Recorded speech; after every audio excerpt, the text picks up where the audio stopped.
안녕하세요. 저 신대영입니다. 자, 오늘은 문의가 많이 오는 부분 중에 아우디와 폭스바겐 차종의 DPF 재생 관련된 절차 자체를 영상으로 한번 남겨보도록 하겠습니다. 오랜만에 찍는 영상이라서 뭐 하는 방법이 굉장히 절차가 간단한데 좀 하기가 어렵다고 생각하시는 분이 많을 거거든요. 그래서 그 절차별로 해서 차량에 이제 접목하시면은 편하게 소비자한테도 설명해 드릴 수 있는 부분이 있지 않을까 해서 지금 제 차량을 이용해서 한번 진행해 보도록 하겠습니다. 실제로 한번 보실까요? 네. 우선 저도 이제 폭스바겐 차종 중 이제 CC 차량을 굉장히 2013년부터 굉장히 오래 탔는데 지금도 제가 아우디 A7 차량을 타고 있지만 절차 자체는 굉장히 다 동일한 부분을 좀 가지고 있다고 저는 생각을 해요.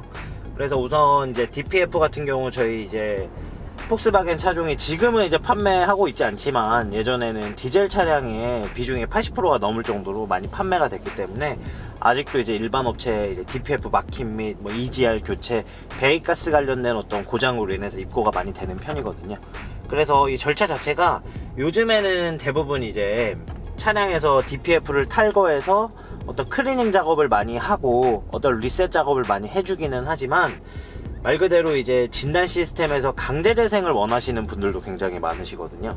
근데 이제 진단기에서 OEM 스캐너라든지 아니면은 타 스캔 툴을 이용해서 이제 DPF 재생을 하려고 해도 이제 타 차종과는 다른 게 뭐 DPF 재생 자체의 기능을 찾지를 못해서 굉장히 고민을 많이 하시거든요. 그래서 우선 DPF 재생을 하기 위한 기본 전제 조건을 하나 말씀을 드리면 우선 첫 번째는 냉각수 온도가 80도 이상이 됐다라는 걸 확인을 하셔야 돼요. 첫 번째. 그 다음에 연료는 이제 레벨 게이지를 기준으로 해서 4분의 1 이상, 연료 4분의 1 이상, 그 다음에 안전상에 위배되지 않도록 이제 파킹 브레이크를 작동한 상태에서 이제 진행을 해 주셔야 됩니다. 파킹 브레이크. 그 다음에 우선 부하를 줄 수 있는 모든 부하를 주세요. 그래서 저는 우선 이제 에어컨 컴프레셔, 왜냐면 자동차에서 에어컨 컴프레셔가 받는 부하 자체가 제일 높은 편이기 때문에 에어컨 컴프레셔, 헤드라이트는 하이빔, 그 다음에 열선 시트, 뭐 와이퍼는 좀 이제 작업하는데 불편하니까 부하는 주지 않고 진행을 할게요. 자, 우리 절차 자체는 우선 브랜드 선택을 한번 이제 진행해 보겠습니다. 진단에서 이제 차종 자체가 이제 유럽에 아우디 이렇게 한번 진입을 해볼게요. 자, 혹시 저 이제 유튜브를 찍는데 이제 정비하시는 분뿐만 아니라 이제 일반 소비자 분들도 이제 많이 이 영상을 이제 보고 계시는 것 같은데, 솔직히 말씀드려서 이제 이 진단 시스템을 이용해서 실제적으로 뭐 리셋만을 진행해서 뭐 DPF 같은 경우 이제 고장 코드를 지우고 물론 할 수 있어요. 하지만은 그거를 제가 추천을 드리지 않는 이유는 뭐냐면요, 저희 우선 DPF를 그냥 리셋만 작업을 해서 이제 고장 코드만 지우고 타게 되면 실제적으로 이제 DPF라는 건 디젤 파티큘레이트 필터잖아요. 말 그대로 연료 찌꺼기들을 대기로 방출되지 못하게 모아놓는다라는 개념이기 때문에 혹시라도 그냥 리셋만 하고 만약에 고장 코드를 지우고 주행을 하게 되면 이 배합으로 인해서 엔진의 이제 주된 부품 인테이크가 뭐 파손된다든지 아니면은 뭐 EGR이 뭐 파손된다든지 이런 사례가 나올 수 있기 때문에 혹시라도 일반 소비자분들이 이걸 보고 그냥 리셋만 해서 뭐 주행을 해서 뭐 탄다 뭐 이렇게 하는 거는 제가 봤을 때는 2차적인 문제가 100% 생깁니다. 제 주변 지인들도 그래서 더 큰 비용을 주고 이제 수리를 하는 경우도 제가 많이 봤기 때문에 제가 봤을 때는 정비는 일반적으로 이제 전문적으로 하시는 정비소에 차량을 맡겨서 작업을 해주시는 게 좀 좋을 것 같아요. 자, 우선 진행해 보겠습니다. 차종 선택, 자동 선택을 클릭해서 자 읽기를 눌러서 오케이를 누릅니다. 제가 지금 영상 찍은 지 한 10초 단위로 전화가 계속 오고 있어요. 제가 이런 삶을 살고 있습니다. 자, CDUD 3.0 TDI 클릭을 해주시고, 자, 우선 진단을 들어가서 캔 게이트 스캔을 기반으로 한 차량의 전체 스캔을 한번 진행해 볼게요. 그럼 이 상태에서 이건 이제 아시죠? 자, 패스라는 건 지금 현재 고장 코드 없는 부분, 폴트라는 건 고장 코드를 수록하고 있다라는 부분, 그죠? 자, 그럼 이 상태에서 DPF 재생을 하기 위한 우선 엔진을 클릭하고 OK를 눌러서 이제 개별 통신을 해보겠습니다. 자, 우선 첫 번째 확인하셔야 되는 건, 첫 번째는 무조건 냉각수 온도를 확인해 주셔야 되고, 두 번째는 지금 현재 차량에 지금 퇴적되어 있는 DPF의 파티클 매스의 그람 값을 한번 확인해 주는 라이브 데이터를 이용해서 한번 해보겠습니다. 라이브 데이터를 이용해서 클릭을 하고, 자, 그래서 아우디 폭스바겐은 이제 UDS라고 유니파이 다이아그노시스 시스템을 사용을 해서 말 그대로 모든 세팅과 이런 거를 정비하시는 분들이 이제 진단기에만 나열되어 있는 부가 기능만을 사용하는 게 아니고 이제 모든 시스템을 내가 원하는 대로 바꿀 수 있다는 아주 큰 장점이자 혹은 단점이 있을 수 있을 것 같아요. 그래서 서비스 데이터도 확인하기가 굉장히 좀 어려운 부분이 있으나, 왜냐면 이제 비트 값이라든지 이런 것까지 다 나오기 때문에 좀 약간 타 차종이랑 좀 다를 수도 있다고 좀 생각이 들어요. 하지만 그래도 인내심을 좀 가지시고 내가 원하고자 하는 데이터를 찾아야 되겠다 하면은 인내심을 가지시고 한번 조금씩 이렇게 올려보시는 것도 좀 좋을 것 같아요. 자, 서비스 데이터 같은 경우 또 편하게 할 수 있는 방법이, 자, 여기 탭을 눌러서 제가 직접 냉각수라고 한번 이렇게 적어볼게요. 자, 지금 냉각수 온도가 현재 지금 84도잖아요. 우선 80도 이상이 넘어갔으니까 첫 번째 전제 조건은 이제 맞춰줬다고 보고, 두 번째 전제 조건인 파킹 브레이크 작동을 시켰고요. 그 다음에 연료도 4분의 1 이상이 있다는 거를 지금 확인을 했어요. 그 다음에 두 번째 확인하셔야 되는 부분은 실제적으로 이제 서비스 데이터에 입자 필터에 계산된 지금 현재 파티클 매스가 얼마나 퇴적이 되어 있는지에 대한 확인. 저희 이제 그 아우디 센터라든지 아니면은 저희 그 뭐 지침서라든지 진단기 상에서 이제 DPF가 68g 이상이 퇴적되어 있으면 뭐 DPF 교체를 권장을 한다든지, 그 다음에 경험을 해보신 분도 있겠지만 DPF나 혹은 배기가스 쪽에 문제가 생기게 되면 예열 경고등을 깜빡깜빡 이렇게 하면서 소비자한테 배기가스 부분에 문제가 있다라는 거를 이제 차량 자체에서 명시를 시켜주는데, 자, 여기 볼까요? 지금 여기 보시면 확인하실 거는 이제 중간, 서비스 데이터 중간 정도에 있어요. 서비스 데이터가 한 255개 정도가 되기 때문에, 자, 그럼 이 상태에서 밀입자 필터 오일 회분량이라고 나오는 게 실제적으로 지금 이제 차 있는 부분이고, 그 다음에 이제 적재 한계, 이 차량에서는 327g이 되면은 이제 적재 한계, 그 이상은 완전 막힘이라고 저는 보여요. 327g. 그 다음에 서비스 재생 부하 한계 39.76g 이상이 되게 되면 말 그대로 차량 자체가 주행하면서 후분사를 토대로 한 재생을 중지하겠다는 의미입니다. 그래서 지금 이 차량은 DPF에 문제가 있지 않은 상황이기 때문에 회분량 자체가 3.6g이 되어 있다는 걸 확인할 수 있어요. 네, 3.6g. 그러면 저희의 목표는 실제적으로 이 그람수 자체를 제로로 바꾸는 게 저희의 목적이고, 주된 목적 자체가 이 그람수를 제로로 바꾸는 거기 때문에 뭐 탈착해서 지금 파티클 매스를 빼내는 방법이 있고, 그 다음에 차량 자체에서 스탠딩 와일 이제 리제너레이션이라고 해서 이제 진단 시스템을 이용해서 재생을 하는 방법 두 가지가 있어요. 그럼 우선 첫 번째로 아주 간단하게 확인할 수 있는 방법은 뒤로 가서, 자, 이 기본 설정 항목 보이세요? 기본 설정 항목 들어가셔서, 자, 여기에 마이크로 필터 프로그램 값 리셋이라는 게 있어요. 자, 얘를 클릭하고 그냥 시작을 한번 눌러 보겠습니다. 자, 원래는 전제 조건은 키 ON에서 하는 건데 우선 시동 걸린 상태에서 한번 진행을 해 볼게요. 자, 기본 설정 끝. 자, 그러면 이 상태에서 솔직히 말씀드리면 다시 고장 코드가 뜨지는 않으실 거예요. 하지만 실제적으로 파티클 매스 자체가 빠져나간 게 아니기 때문에 혹시라도 이 영상을 보시는 일반 소비자들은 이 작업을 하게 되면 2차적인 문제가 100% 생긴다라는 거를 분명히 명시를 해드릴게요. 그쵸?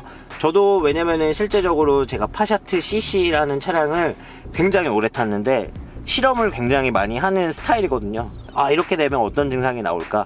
저 같은 경우는 인테이크가 크랙이 가는 이런 상황이 또 생기기도 했기 때문에 우선적으로 이제 숙련된 정비사 분들에게 이 작업을 맡기시고 기계적으로 탈착해서 클리닝이나 이런 걸 받아주시는 게 좋을 것 같고요.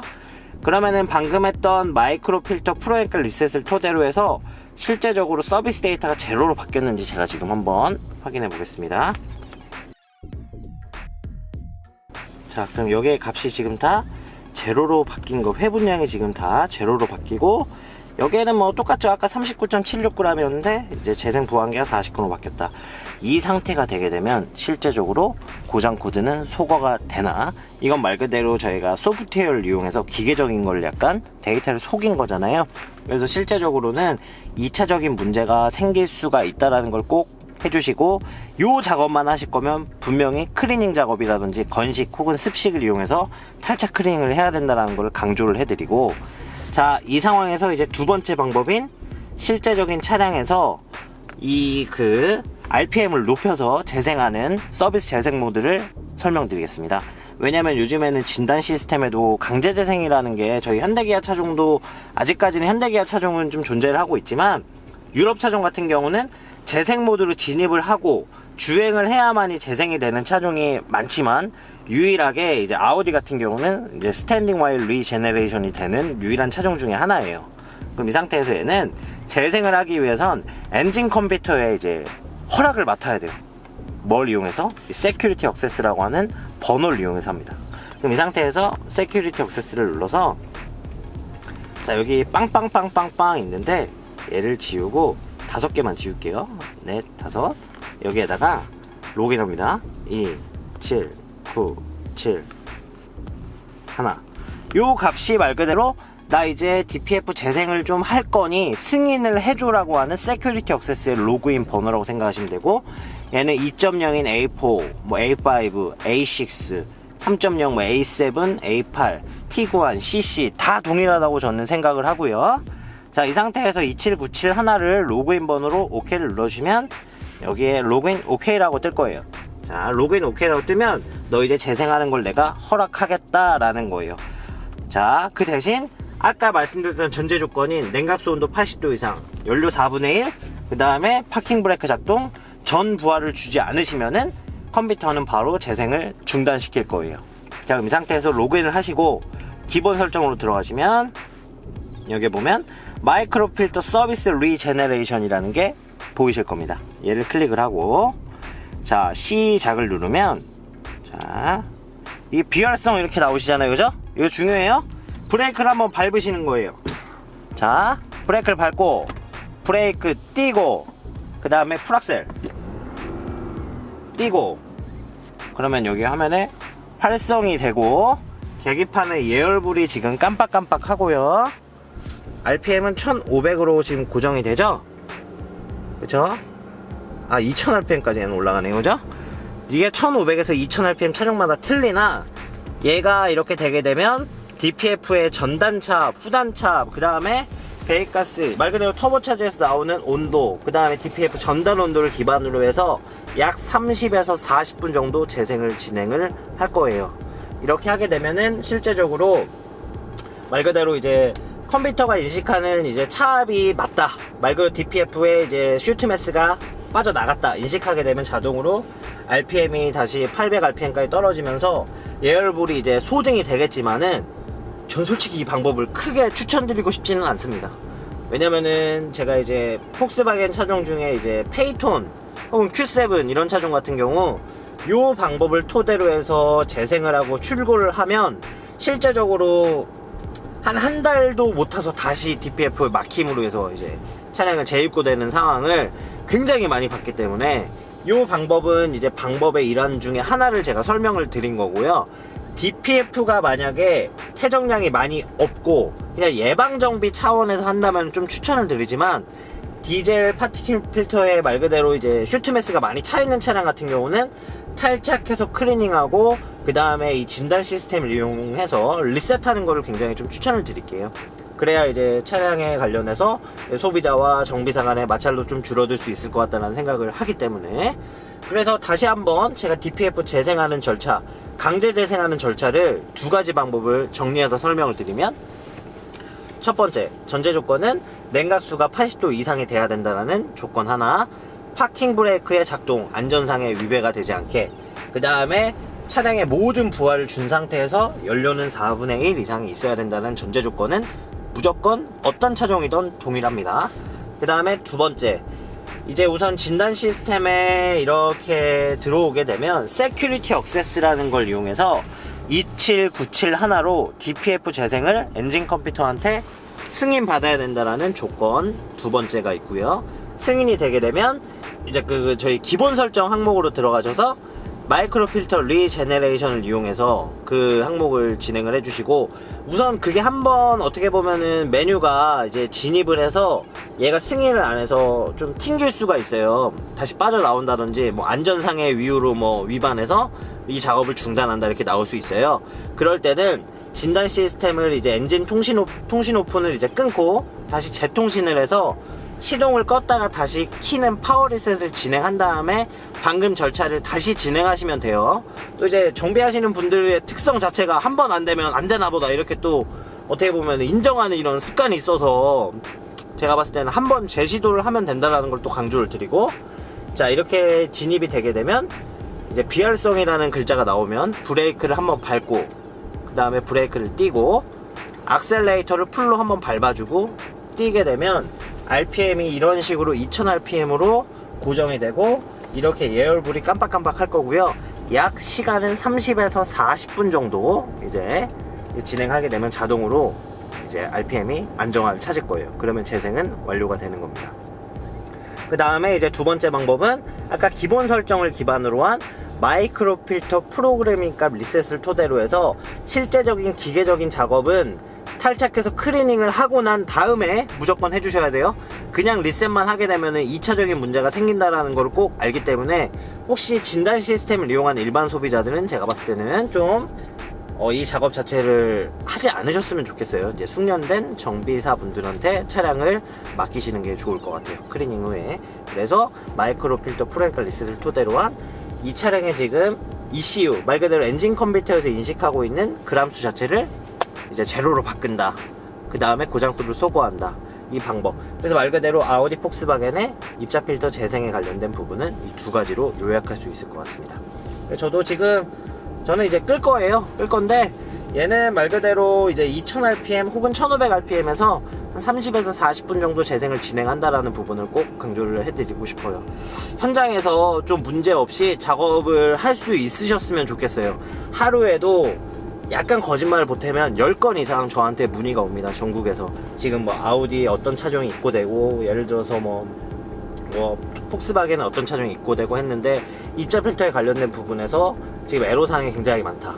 혹은 내가 지금 실제적으로 탈착해서 클리닝을 했는데도 불구하고 지금 고장 코드가 지워지지 않는다. 이런 부분 때문에 굉장히 좀 애로사항으로 많이 이제 걸리는 브랜드가 아우디랑 폭스바겐이라고 제가 생각이 들어요. 이제 타 차종인 저희 뭐 BM도 있고 뭐 현대기아 그 다음에 디젤 엔진이 들어가 있는 저희 뭐 벤츠도 마찬가지고 방법이 가지각색으로 다 틀리다라는 점을 알지만 그 중에서도 이제 차량이 이제 서 있는 스탠딩 와일 리제네레이션은 말 그대로 좀 유일하게 아우디 폭스바겐만 가능하기 때문에 이 방법을 실차량에서 좀 접목해서 소비자와 마찰 없이 올바르게 정비해서 차량을 출고할 수 있도록 좀 약간 인도해서 좀 설명해 주시고 실제적으로 차량에 좀 접목해서 작업을 해 주셨으면 좋겠습니다. 자, 오늘 영상은 여기까지 찍고요. 이제 다음 회차에는 좀 브랜드를 바꿔서 한번 영상을 좀 또 남겨보도록 할게요. 이제 좀 영상을 좀 많이 찍어서 좀 도움이 많이 되는 방향으로 해서 저도 이제 노력하도록 하겠습니다. 좀 도움이 많이 되셨으면 좋겠고요. 좀 이제 많이 보시는 분들 자체도 이제 좀 많이 구독해 주시고 그 다음에 영상을 또 많이 남겨주시면 댓글도 좀 많이 달아주세요. 좀 모자른 부분 자체도 제가 좀 채우면 좀 또 좋을 것 같다는 생각이 드니까. 네, 그럼 오늘 영상은 여기까지 찍도록 하겠습니다. 네, 감사합니다.